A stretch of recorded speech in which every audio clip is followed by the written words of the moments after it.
Good evening from Bagram Air Base. This outpost is more than 7,000 miles from home, but for over a decade, it's been close to our hearts. Because here, in Afghanistan, more than 500,000 of our sons and daughters have sacrificed to protect our country. Today, I signed a historic agreement between the United States and Afghanistan that defines a new kind of relationship between our countries. A future in which Afghans are responsible for the security of their nation, and we build an equal partnership between two sovereign states. A future in which war ends and a new chapter begins. Tonight, I'd like to speak to you about this transition. But first, let us remember why we came here. It was here, in Afghanistan, where Osama bin Laden established a safe haven for his terrorist organization. It was here in Afghanistan where al-Qaeda brought new recruits, trained them, and plotted acts of terror. It was here, from within these borders, that al-Qaeda launched the attacks that killed nearly 3,000 innocent men, women, and children. And so 10 years ago, the United States and our allies went to war to make sure that al-Qaeda could never again use this country to launch attacks against us.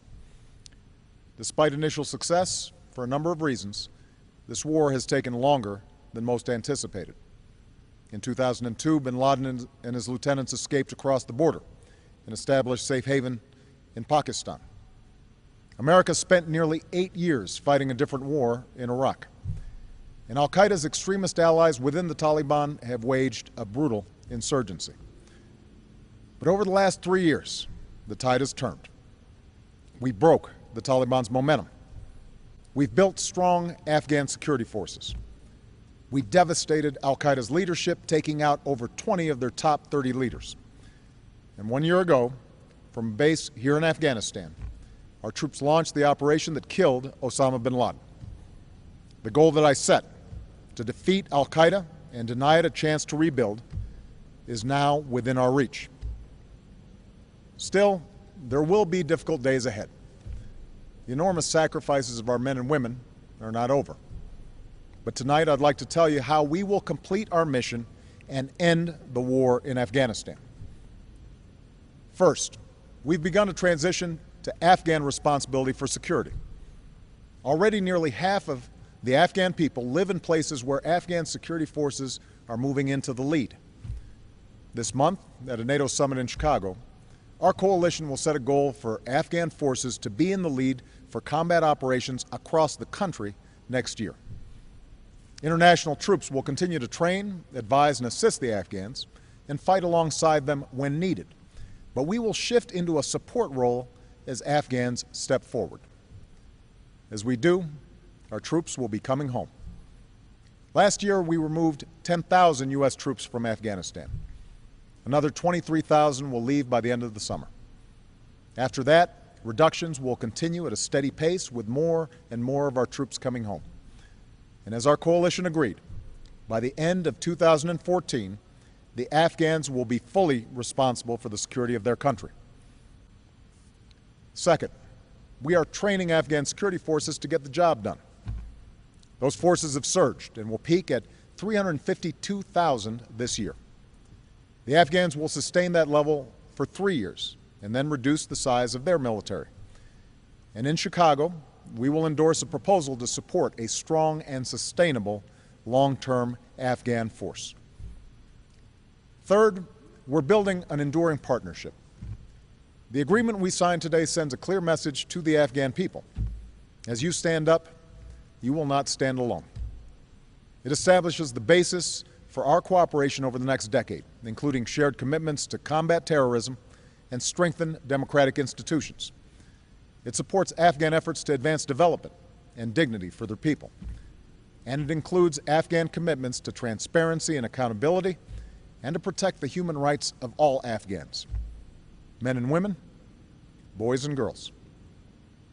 Within this framework, we'll work with the Afghans to determine what support they need to accomplish 2 narrow security missions beyond 2014: counterterrorism and continued training.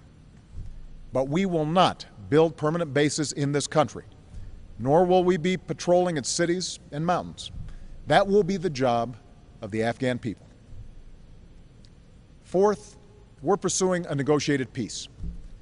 In coordination with the Afghan government, my administration has been in direct discussions with the Taliban. We've made it clear that they can be a part of this future if they break with al-Qaeda, renounce violence, and abide by Afghan laws. Many members of the Taliban, from foot soldiers to leaders, have indicated an interest in reconciliation. The path to peace is now set before them. Those who refuse to walk it will face strong Afghan security forces backed by the United States and our allies. Fifth, we are building a global consensus to support peace and stability in South Asia. In Chicago, the international community will express support for this plan and for Afghanistan's future. And I have made it clear to its neighbor, Pakistan, that it can and should be an equal partner in this process in a way that respects Pakistan's sovereignty, interests, and democratic institutions. In pursuit of a durable peace, America has no designs beyond an end to al-Qaeda safe havens and respect for Afghan sovereignty. As we move forward, some people will ask why we need a firm timeline. The answer is clear. Our goal is not to build a country in America's image or to eradicate every vestige of the Taliban. These objectives would require many more years, many more dollars, and most importantly, many more American lives. Our goal is to destroy al-Qaeda, and we are on a path to do exactly that. Afghans want to assert their sovereignty and build a lasting peace. That requires a clear timeline to wind down the war. Others will ask, why don't we leave immediately? That answer is also clear.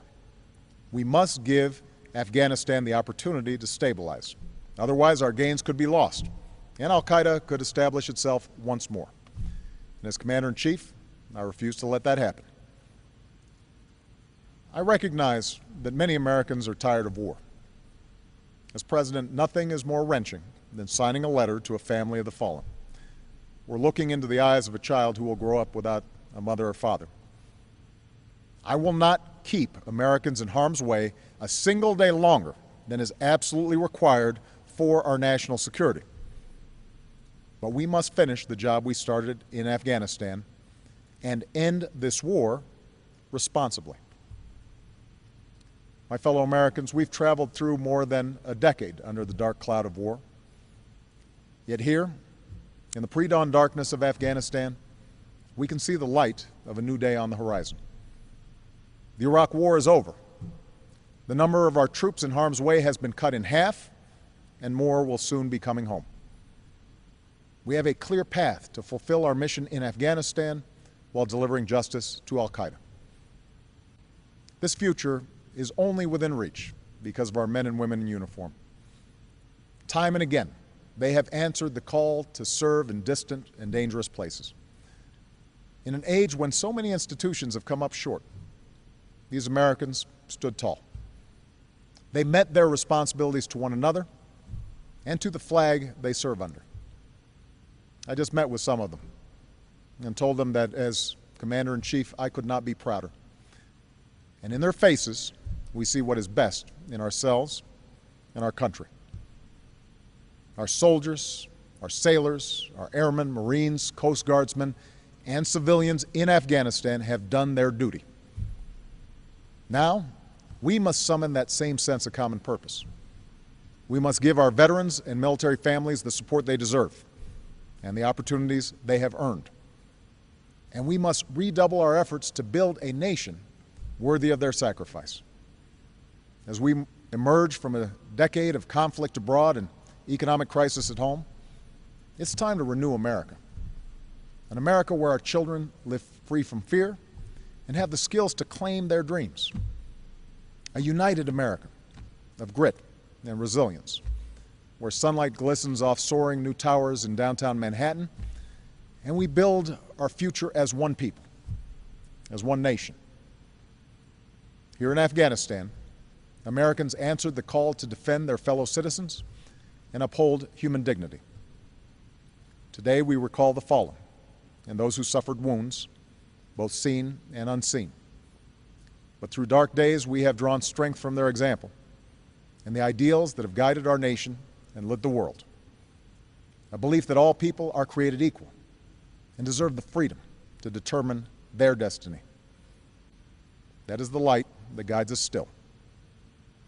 This time of war began in Afghanistan, and this is where it will end.